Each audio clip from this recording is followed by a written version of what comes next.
This is my YouTube version on how to make a burger. I today am making a chocolate and orange burger cake, starting with two 6-inch round chocolate cakes and filling them with an orange curd. This is going to be the top bun, which you can see I'm shaping, and I'm going to fill it with this homemade orange curd with fresh oranges before popping the lid back on, and then I'm going to cover it in this chocolate and orange ganache.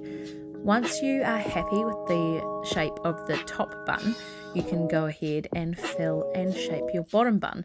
Now you need to remember this is just a crumb coat. You're just trying to keep all the crumbs in at this point. It doesn't have to be perfect right now.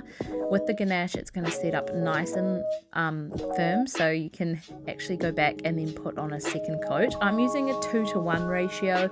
So meaning I used 180 grams of chocolate for this with 90 grams of cream.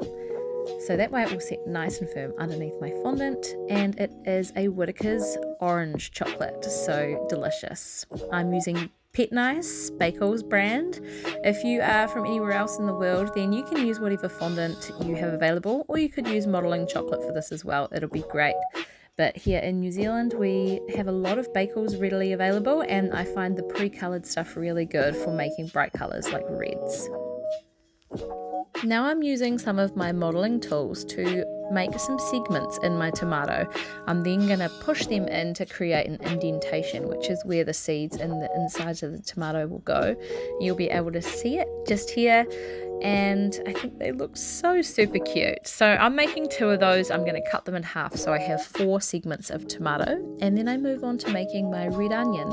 So I'm going to roll out some white Pettinice as thin as I can really, and then I'm going to make a mix of food colouring. For the food colouring, I'm using a red as well as a purple because I want to get almost like a burgundy purple to make that red onion. I'm going to water it down. You can either use rose spirit or some clear alcohol, just to make it thin enough to paint on the fondant, and then I'm just going to paint a nice kind of thin layer over the top of the entire surface of that white fondant. Once I'm happy with the coverage and the colour, I'm going to leave it to dry, and this will probably take about 20 minutes. So while we wait for it to dry, we move on to our next task, which is going to be making our cheese. Now you can make, as I said, these all out of modelling chocolate if you wanted to. I'm using fondant for all of the ingredients that go into the burger, and I'm trying to keep as much cake in the burger as well. I still want everything to taste really great, even though this is all about the show as well. So we're now making some cheese. I'm going to go with that kind of really fake yellowy orange looking cheese. I'm not making any Swiss or any gourmet cheeses here. This is like Golden Arches cheese.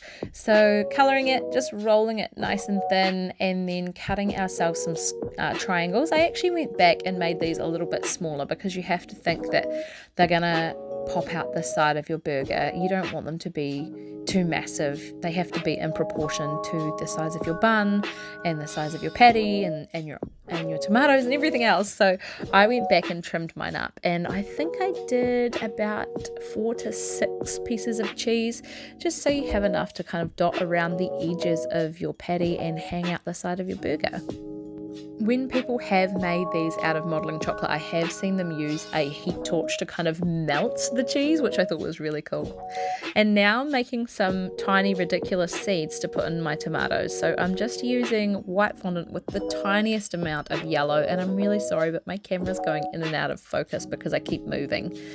I'm just making these tiny little seeds, and then I'm popping them in the inserts of the tomato, and my partner told me this is the most ridiculous job ever because no one is ever going to see them, but I can. After this, I'm going to go ahead and do the other tomato as well, and then we are actually going to make some berry compote. I have strained out the seeds, so it's just the juice, and I'm just dropping a little bit into each segment. You want to make sure not enough to flood the entire tomato. It still needs to sit nicely inside those segments.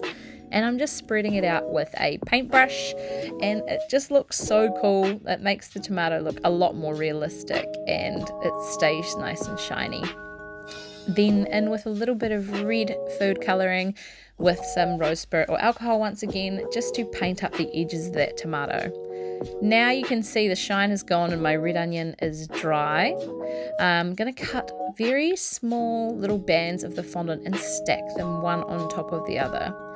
And I think I did maybe about 10, one on top of the other, and you have to keep going, try and keep them a nice uniform size and in line, because that's going to make your red onion look more realistic in the long run. If you have let it dry perhaps a little bit too much, like I did, you can use a paintbrush with the tiniest amount of water just to dampen it and stick them together. Do be really careful though, because if you put too much water on it, the colouring will start to bleed and then you won't have really crisp looking slices of onion. So just use the tiniest amount of water for this. I'm going to make 4 pieces of red onion altogether, 4 halves I should say.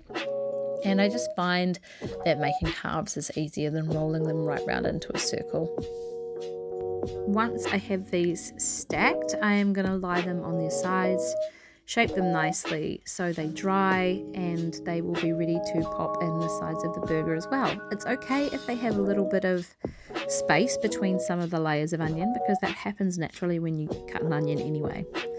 Now I am tidying up my baseboards, because you want to make sure right before you put the fondant on that whatever you are putting your fondant onto is going to be as clean as possible, because you don't want to get any chocolate ganache in your fondant.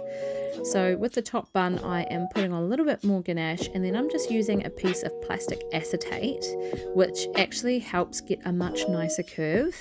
I'm not particularly worried about this being a perfect dome shape. In fact, I carved it so it wouldn't be, because I've never seen a bun which is a perfect round. So it's an organic shape. Now I'm just rolling out my fondant, which I'm going to use to cover my bottom bun first. I am going to cover it on this tile, but then I'm actually going to move it. I'm cutting off the excess and I'm going to cut around the edges, leaving a little bit around the circumference.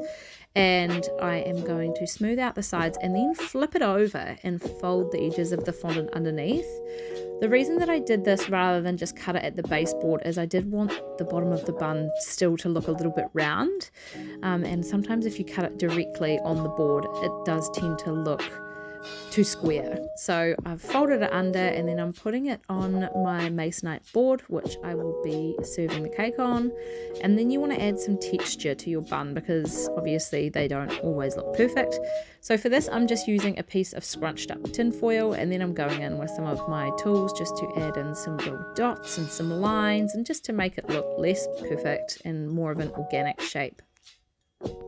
Then we go ahead and do the same thing with the top bun. So again, rolling out our fondant, I'm going to place my fondant over on the tile, and then I'm going to do exactly the same thing, fold the fondant underneath the edge of the bun to give it kind of a nice rounded shape, rather than you being able to see any of the chocolate cake underneath once the burger is stacked. I'm not particularly worried about getting this completely smooth. As I said, burger buns are an organic shape, and I kind of like the dips and the ridges on the bun because it makes it look just a little bit more interesting. So just folding the edge under, and then I'm just going to make sure I put it on a nice clean tile so I don't get any chocolate ganache on my white fondant, because that will ruin my paint later. Now I'm just going to go ahead and add some texture to the top bun as well, similar to the bottom bun, but a little bit different, because I don't know if you've ever been to the Golden Arches, but their bottom bun seems to have almost like little perforated holes in it, whereas the top bun has more of a bake. So I'm not putting as many like dots and things on the top bun, but I am trying to make it look a little bit more realistic. Now last time I made this cake, I put a smaller cake on the inside and I used a roll of fondant to make the patty. This time I wanted to make edible patties and cut out as much fondant as I could, because if you take a big slice of cake and it's got so much fondant on it, it's never an enjoyable experience. I wanted to keep with the flavor profile, which was chocolate and orange. So I've made almost like a cake pop mix. In there are, if you were clever, you would have used Cocoa Pops and not rice bubbles like I did, but I used rice bubbles along with some of my chocolate orange ganache and also some of my cake trimming. and I just flattened it out to make my burger patties, and this way I think these will be a lot nicer to eat than a large roll of fondant. I'm going to put those in the fridge to chill, and then the last thing I need to work on in terms of elements inside the bun is the lettuce. So this is wafer paper. I'm using a mint green and a yellow along with some rose water just to create some lines on here. I am actually going to leave some white showing as well, because the lettuce that is shredded in those burgers normally looks like very light color green with some white. Adding some texture to it, and then I'm going to wrap it. And you want to make sure that you kind of have all organic edges. Don't use any of the edges which are nicely cut, because that won't look like lettuce. This is the only part of the burger that I think in the future I would like to change. Wafer paper is of course edible, but it's not nice to eat. It's got a funny texture, and I wouldn't recommend eating it for enjoyment. So in the future I would really like to find an alternative for this, and if someone can make any recommendations, that would be awesome. So once you have enough lettuce made, the last thing we need to do is our sauces and our sesame seeds. So I'm actually going to use the orange curd to make my tomato and mustard. I figure this way I'm keeping as much flavour in the cake without adding any other elements. I'm painting using Cointreau because it has a lovely orange flavour, and my customer doesn't mind alcohol. But of course, if you can't have alcohol, use rose spirit instead. I'm testing it on the top of the burger first just to make sure I'm happy with the colour, because no one's going to see that part once you stack all of your ingredients in there. The first step is just to make sure you get colour on the burgers. Top and bottom, a nice even coverage. This is going to be your base colour. You can go ahead and add more colour to this, layer it up. You can airbrush it if you like to, but in this particular occasion I decided to hand paint. So this was a mix of a golden yellow together with a chocolate brown, and then I just added on more chocolate brown and really layered up the colour as I went, and I went from using a painting motion to more of a dabbing motion, and I thought that looked quite good. Obviously some areas on the burger are going to have a little bit more browning than others, and that's what I was trying to highlight. So I just go around until I'm happy with this, and then after that you can actually start the best part, which is the stacking of all of the ingredients inside the burger. So we're going to start with our cake pop patties, and then you want to layer on all of your ingredients on top of this. Your tomatoes, your cheese. I kind of thought to myself, surely cheese goes on top of the patty. That way it melts, right? Put in some lettuce. This part you want to make sure that you alternate all of the ingredients to make sure that the colours look appealing and the burger looks full. So I'm going to pop any holes full with some onion, some tomato, put in some cheese, but I'm going to leave enough to put on the next patty, because this is like a smash burger style cake where you've got thinner patties but you've got two of them. So once I'm happy with that layer, I put on the next patty, and then I layer on some more ingredients, some more cheese, some more onion, tomato, etc. And I'm just looking at it from behind just to make sure that each side looks pretty cool. This burger is actually going to have a front and a back, because it's going to have a message on it. So one side is going to be more full and open than the other, if that makes sense. So I'm kind of working that out as I go along, and again just alternating colours, textures, making sure it looks interesting to the eye. Once you have everything in there, you can go ahead and add your top bun. I'm going to add a kebab skewer into my cake just to make sure that my top bun doesn't float around while my customer's driving it home. If you do this, please make sure to tell your customers, because some people for some reason insist on smashing faces into cakes, and I saw a horror story where someone got a kebab skewer in the eye. So just make sure you always tell your customers that. And then once you do that, you need to obviously apply paint to the bun, which at the top, which is incredibly important. You want to make sure you're very careful with this, because if you let your paint drip, you're going to ruin all of your hard work, because it will drip onto your onion and your lettuce and your tomato, and it will just ruin all the hard work that you've done so far. So once you've got some paint on there, again, a nice even coverage, and then you can build it up so it's a darker color, so it looks more toasted in more areas. I think I didn't actually show it in this video, but I switched to a sponge at the end just to make sure that I wasn't getting any brush marks and to make sure that I got a nice even coverage. So you'll notice the texture and color of the burger on the top changes quite dramatically towards the end. So again, this was a mix of golden yellow and brown, and then once I had a nice even coverage, I went and added kind of more of that chocolate brown color in areas, especially around the edge of the bun where I thought it would probably be on a grill, so it made sense for it to be darker. You want to go ahead and put on your sesame seeds while your burger bun is still a little bit damp. And then voila, you have the most beautiful burger ever. This shine will eventually go away once the burger dries, obviously, and I think it actually looks even better when it stops shining. And I just think that these are so cute. I've made a couple of these now and my customers absolutely love them. I'm gonna add in my sauces to any areas where I feel like I've got holes or I'm missing a section or I just need a little bit more color. So obviously this is meant to be a mustard, but I realize it kind of looks more like a melted cheese.